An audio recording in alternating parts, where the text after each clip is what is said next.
सबका स्वागत है हमारे यूट्यूब चैनल पे। हम लोग यूपी डीएलएड सेकेंड सेमेस्टर की तैयारी कर रहे हैं और जो मॉर्निंग में हम लोग की क्लास आती है वो प्रीवियस ईयर प्रश्न पत्र आते हैं उसमें, जिसमें मैं क्या करती हूँ उसका कंप्लीट सॉल्व कराती हूँ। और शाम को जो हम लोग की क्लास रहती है उसमें हम लोग ऑब्जेक्टिव क्वेश्चनों को कर रहे थे, वो कंप्लीट हो गया। अब हम अति लघु प्रश्नों को स्टार्ट कर दिए हैं। एक ही वीडियो में मैं सारे अति लघु प्रश्नों को कराने की कोशिश करती हूँ, सन 2015 से लेके 23 तक के। और अगर आप हमारे चैनल पे नए हैं तो वीडियो को लाइक करिए, शेयर करिए और सब्सक्राइब जरूर करिए हमारे चैनल को। यहाँ पे आपको डीएलएड सेकेंड सेमेस्टर से जुड़ी जितनी भी जानकारी है कि एग्ज़ाम कब होना है, क्या आप एग्ज़ाम पैटर्न है, कितने मार्क्स के, कितने कौन सा पेपर कितने मार्क्स का आता है, इन सभी बातों की जानकारी यहाँ पे आपको मिलती है। और हम लोग अपने क्वेश्चंस की स्टार्ट करते हैं। हम लोग सन 2023 का पेपर सॉल्व कर चुके हैं। आज हम लोग सन 2022 के पेपर को सॉल्व करेंगे। अगर समय की बात करें तो यहाँ पे पूर्णांक गलत लिखा हुआ है। पूर्णांक 25 नंबर का आता है और समय 1 घंटा होता है। समय 1 घंटा होता है। इसमें 5 क्वेश्चन ऑब्जेक्टिव के आते हैं, 6 वेरी शॉर्ट रहते हैं और 7 आपके क्या रहते हैं, लॉन्ग होते हैं। टोटल 18 क्वेश्चन आते हैं और ये 25 मार्क्स के पेपर होते हैं, जिसमें 12 नंबर आपको लाना ज़रूरी रहता है। अगर आप 12 नंबर से कम लेके आए तो आपका बैक लग जाता है। इसीलिए लापरवाही ज़रा सा भी ना करिए, क्योंकि बहुत से बच्चों का हिंदी में भी बैक लगा है। तो आप अभी से तैयारी स्टार्ट कर दीजिए, जिससे आप अच्छे नंबर से अपने डीएलएड एग्ज़ाम को पास करें। सारे सब्जेक्ट में आपका नंबर अच्छा है, ऐसा नहीं हो कि किसी भी सब्जेक्ट में नंबर कम हो। हम लोग का जो फर्स्ट क्वेश्चन है, पूछा है कि किस प्रणाली से छात्रों में सक्रियता बनी रहती है। तो प्रश्नोत्तर प्रणाली जो है जिसमें छात्रों की सक्रियता बनी रहती है। प्रश्नोत्तर विधि से विद्यार्थियों में सोचने, समझने और तर्क करने की क्षमता का विकास होता है। विद्यार्थी इस विधि के माध्यम से अध्ययन अध्यापक की प्रक्रिया में सक्रिय रूप से भाग लेता है। क्या होता है कि अगर आप क्या हैं, बहुत से बच्चे ऐसे होंगे जो बीएड करके आए होंगे डीएलएड करने। बहुत से ऐसे बच्चे हैं जो डीएलएड कर रहे हैं, फिर भी वो कहीं ना कहीं स्कूल में पढ़ा रहे होंगे। अगर जो बच्चे किसी स्कूल में पढ़ा रहे होंगे तो वो छोटे बच्चों को ही पढ़ा रहे होंगे, मतलब 5th 8th क्लास तक। तो उस पर क्या होता है कि टीचर क्या करता है कि क्लास को पढ़ाते समय जैसे कोई भी टॉपिक को पढ़ा रहा है तो थोड़ा सा उसके बारे में चीज़ों को बच्चों को समझाता है, इसलिए क्योंकि बच्चे उससे सक्रिय हो जाएं। और चीज़ों को समझाने के बाद टीचर क्या करता है कि किसी भी स्टूडेंट को बीच में से खड़ा कर देता है, बीच से खड़ा कर देगा और पूछ लेगा कोई भी प्रश्न। तो इससे क्या होता है कि एक तो बच्चे सक्रिय होकर आपकी बातों को सुनते हैं कि अभी क्या करेंगे, अभी कहीं टीचर उठा दिया और हम इसका आंसर नहीं बता पाए तो हमको मार पड़ेगी या मेरी बेइज्जती होगी, मतलब किसी भी डर से क्या होता है छात्र सक्रिय रहता है, चीज़ों को ध्यान से सुनता है, समझता है और अपनी समझ से उस आंसर को बताने की कोशिश करता है। क्यों? क्योंकि वह तो बोर्ड पे लिखा नहीं रहता है। क्या करता है, टीचर की बातों को सुनता है, समझता है और जितना हो सकता है अपना कोशिश करता है 100% देने के लिए। इससे क्या होता है, बच्चों में सोचने की क्षमता का क्या होता है, विकास होता है और बच्चों का जो झिझक, शर्मीलापन, ये सब भी दूर होता है प्रश्नोत्तर प्रणाली के ही अंतर्गत। नेक्स्ट क्या है, जागृत शब्द का विलोम। ये विलोम बहुत पूछा जाता है, कई बार रिपीट हुआ है, इसलिए आप इसको याद रखिए। जागृत का सुषुप्त हो जाएगा। क्या हो जाएगा, सुषुप्त हो जाएगा। नेक्स्ट क्या है, इस पे देखिए आंसर गलत दिखा, विषुप्त नहीं होगा, सुषुप्त होगा, यहाँ पे दिया भी हुआ।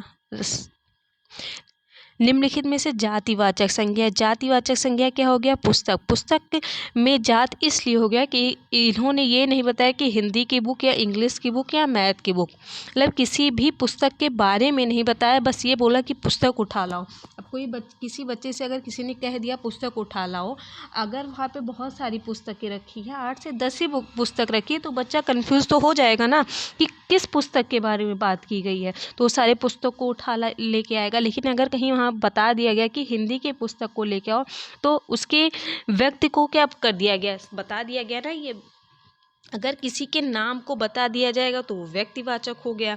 अगर किसी का नाम ना लेकर बोल दिया गया पांडे जी यहाँ आइए या मिश्रा जी यहाँ आइए, मतलब किसी का भी नाम XYZ वो लेके किसी जाति से उसको बुला रहा है, तो उस कम्युनिटी में जितने भी पांडे, श्रीवास्तव, मिश्रा जो भी होंगे वो एक साथ निकल के आएंगे। क्यों? क्योंकि उसमें नाम नहीं पता है कि किसके बारे में बता दिया गया। तो जातिवाचक क्या है, पुस्तकवाचक। ममता व्यक्तिवाचक हो गया। अच्छाई क्या हो गया, भाववाचक हो गया। सुरेश भी क्या हो गया, जातिवाचक। इस ममता में आप कन्फ्यूज़न हो सकता है क्योंकि यह ममता भाववाचक भी है और ये व्यक्तिवाचक भी, क्योंकि आप जानते हैं लड़की का नाम भी होता है ममता, और ममता एक क्या होती है, माँ की जो ममता होती है, फीलिंग होती है, उसके बारे में भी बात। तो ये ममता को इसको कॉमन में रख सकते हैं, ये भाववाचक जातिवाचक दोनों हो सकता है।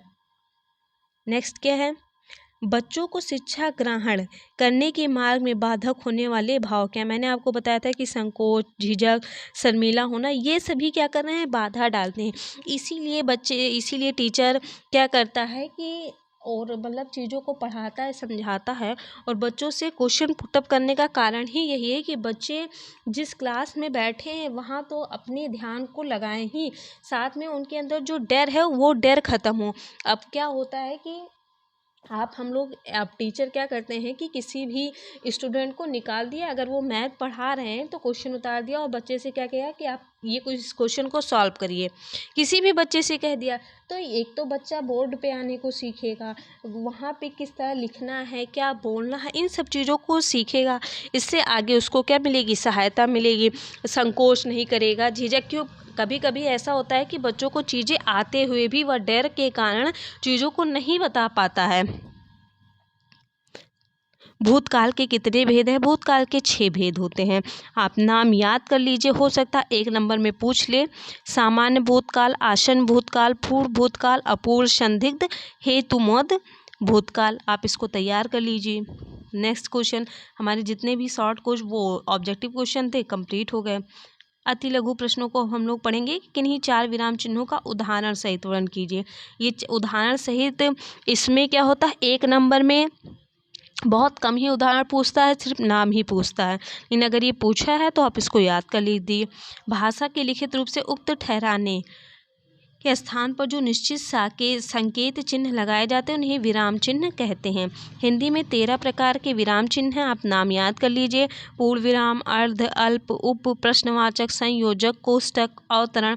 ये डीएलएड सेकेंड सेमेस्टर में भी क्वेश्चन आया था, इसलिए आप इसको तैयार कर लीजिए। ये हर सेमेस्टर में एक क्वेश्चन इससे आएगा जरूर। किन्हीं 4 पूर्ण विराम क्या हो गया कि शब्द के अंत में लगता है, अर्ध विराम थोड़े से ठहराव के लिए, अल्प विराम ज़्यादा ठहराव के लिए, ऐसे ही चीज़ों का प्रयोग प्रश्नवाचक क्वेश्चन करने के लिए लगता है। तो आप इसको अपने भाषा में लिखिएगा, इसको बताने की ज़रूरत नहीं है ज़्यादा। समास कितने प्रकार के होते हैं, अव्ययी भाव समास, तत्पुरुष समास, क्रमधारय, दृघु, द्वंद्व, बहुब्रीहि। 6 प्रकार के होते हैं। ये समास 6 भेद होते हैं। जब 2 या 2 से अधिक शब्दों के बीच में से विभक्ति हटाकर उन्हें मिलाया जाता है, उस मेल को क्या कहते हैं, समास कहते हैं। छा संयुक्त वर्ण किन 2 वर्णों से मिलकर बना है, छा, त्रि, ज्ञा, श्रा। यही 4 क्या है, हमारे संयुक्त वर्ण है। का और शा मिलकर क्या बन रहा है, श्रा। ता और रा मिलकर क्या बन रहा है, त्रा बन रहा है। ज्ञा और जा और या मिलके क्या बन रहा है, ज्ञानी बन रहा है। इसको आप तैयार कर लीजिए। ये आपके टेट में भी पूछता है, सीटेट में भी पूछता है और सुपर टेट में भी पूछेगा, इसलिए आप इसको अच्छे से कॉपी में नोट करके लिख लीजिए। दिए गए प्रत्यय का प्रयोग करके शब्द बनाइए। आई, प्रत्यय, प्रत्यय कहाँ लगता है, लास्ट में लगता है, अंत में लगता है। उपसर्ग कहाँ लगता है, आरंभ में लगता है। अभी क्वेश्चन क्या घुमा के पूछता है कि आदि में लगने वाले शब्दों को हम लोग क्या कहते हैं। आदि में अधिकतर हमें भी क्या रहता था कि आदिकांत हम लोग शब्द विलोम याद करके रखते थे, तो इससे कन्फ्यूज़न ये क्या हुआ कि आदि देखा हम लोगों ने और प्रत्यय लगा दिया, तो हम लोग के दिमाग में क्या चलता रहता है, शब्द विलोम चलता रहता है, बट गलत है। आदि मतलब क्या होता है, शुभ आरंभ करना। आदि का मतलब क्या हुआ, आरंभ करना होता है। इसलिए आदि जहाँ भी लिख के आए, आदि में लग के जो शब्द का अर्थ बदले तो वहाँ पे क्या हो जाएगा, उपसर्ग हो जाएगा। मैंने क्वेश्चन गलत करा दिया था, लेकिन आप वो सही कर लीजिए। यहाँ पे क्या पूछा है कि प्रत्यय, प्रत्यय कहाँ लग रहा है, लास्ट में लगता है। वह शब्दांश जो अव्यय जो किसी शब्द के अंत में जुड़कर उसके अर्थ की विशेषता बदल देता है, उसका अर्थ ही बदल देता है, क्या कहलाता है, प्रत्यय कहलाता है। आई से बनाना है ना, तो पढ़ाई हो गया है ना, पढ़ाई, मलाई, ऐसे ही करके आप उसको लिख सकते हैं। मौखिक अभिव्यक्ति की उपयोगिता बताइए। मौखिक अभिव्यक्ति से तात्पर्य मन के विचारों को स्वतंत्र रूप से बोलकर अभिव्यक्त करने से है। व्यक्ति विकास के लिए सरल, स्पष्ट, प्रभावशाली मौखिक अभिव्यक्ति का होना आवश्यक है। मौखिक अभिव्यक्ति के ही माध्यम से हम अपनी भाषा, अपने विचारों, अपने भावनाओं को बहुत ही आसानी से एक दूसरे से व्यक्त कर पाते हैं। पत्र के प्रकार औपचारिक, अनौपचारिक। औपचारिक पत्र वे हो गए जो व्यवसाय की जानकारी या व्यावसायिक जानकारी के लिखे। अनौपचारिक वे हो गए जो व्यक्तिगत लिखे जाते हैं, जिनको हम जानते हैं, वे पत्र क्या हो गए, अनौपचारिक हो गए।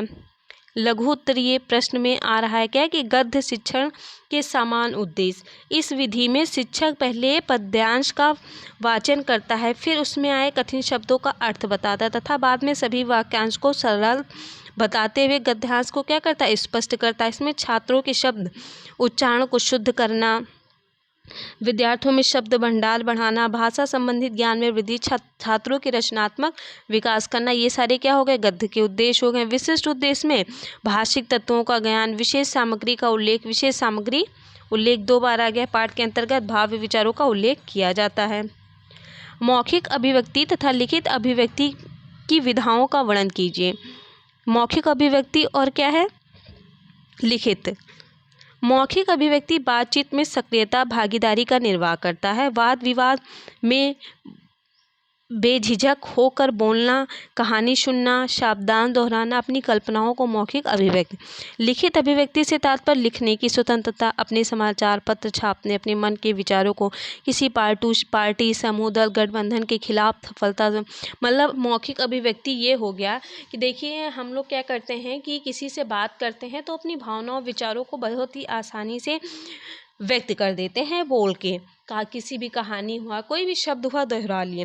बट लिखित अभिव्यक्ति वो हो गया जहाँ पे सामने वाला मेरे सामने, कोई भी व्यक्ति हमारे सामने है भी नहीं, और अगर हम किसी से गुस्सा हैं, नाराज़ हैं, किसी से प्यार करते हैं, कुछ भी आप मान लीजिए, और हम उससे नहीं बोल पा रहे हैं, तो लिखित अभिव्यक्ति वो हो गया जहाँ पे हम स्वतंत्र हैं, कोई हमें रोक नहीं सकता, टोक नहीं सकता, हम अपनी भावनाओं और विचारों को आराम से अभिव्यक्त कर सकते हैं। मौखिक है, मौखिक आप किसी से तभी करेंगे ना जब वो आपके सामने हो, है ना। इसमें लड़ाई झगड़ा, बहस होने की ज़्यादा संभावना रहती है। बट लिखित है कि सामने वाला पढ़ेगा, उसके बाद ही कुछ करेगा। वो भी आपको, अगर आप उसके पास पत्र लिख रहे हैं तो भी आपको पत्रों के ही माध्यम से बताएगा। छात्रों में उच्चारण संबंधी सुधार हेतु 2 उपाय क्या होने चाहिए। क्या करना चाहिए कि ध्वनि यंत्रों का संपूर्ण ज्ञान कराना चाहिए, उच्चारण प्रतियोगिताएं करानी चाहिए।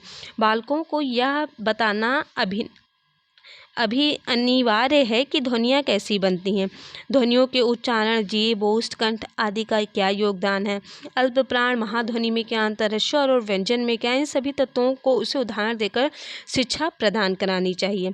उच्चारण प्रतियोगिताएं मुख्यतः भाषा के क्लास में उच्चारण प्रतियोगिता करानी चाहिए। कठिन शब्द श्याम पट पर लिख कर उनका उच्चारण कराना चाहिए। सर्वदा शुद्ध उच्चारण करने हेतु छात्रों को पुरस्कारित करना चाहिए।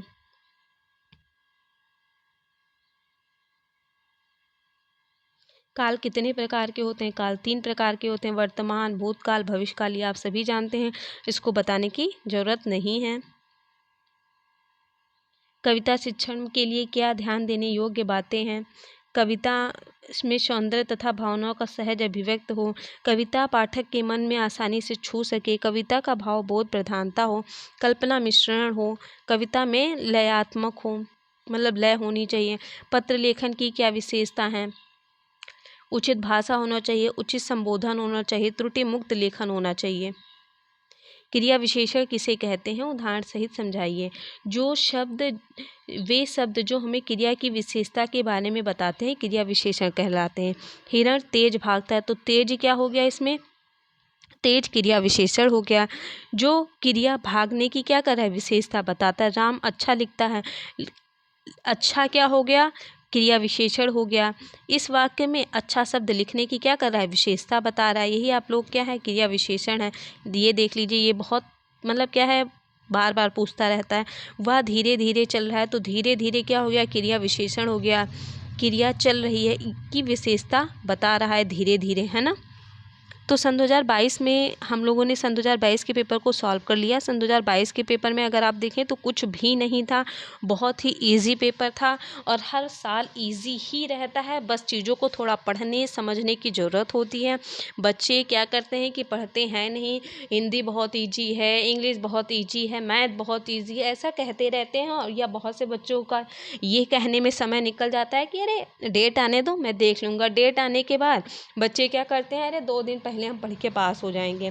वही 2 दिन वाले हैं, बहुत से ऐसे भी हैं कि 2 दिन पहले पढ़ भी लेते हैं और बहुत तो ऐसे हैं अरे एक रात पढ़ के हम पास कर लेंगे। और लास्ट में एक रात जब बचेगा तो वो क्या कहेंगे कि जब इतने दिन नहीं पढ़ें तो एक रात में क्या होगा। तो ऐसे ऐसे बच्चे हैं, तो आप उस कैटेगरी में मत आइए। अभी आपके पास समय है, आराम से पढ़ लीजिए 1 महीने और आप बहुत ही अच्छे नंबर से पास हो जाएं। 90+ आपका परसेंटेज हो। आप जानते हैं कि परसेंटेज ऐड हो रहा है, अभी तो ऐड ही हो रहा है।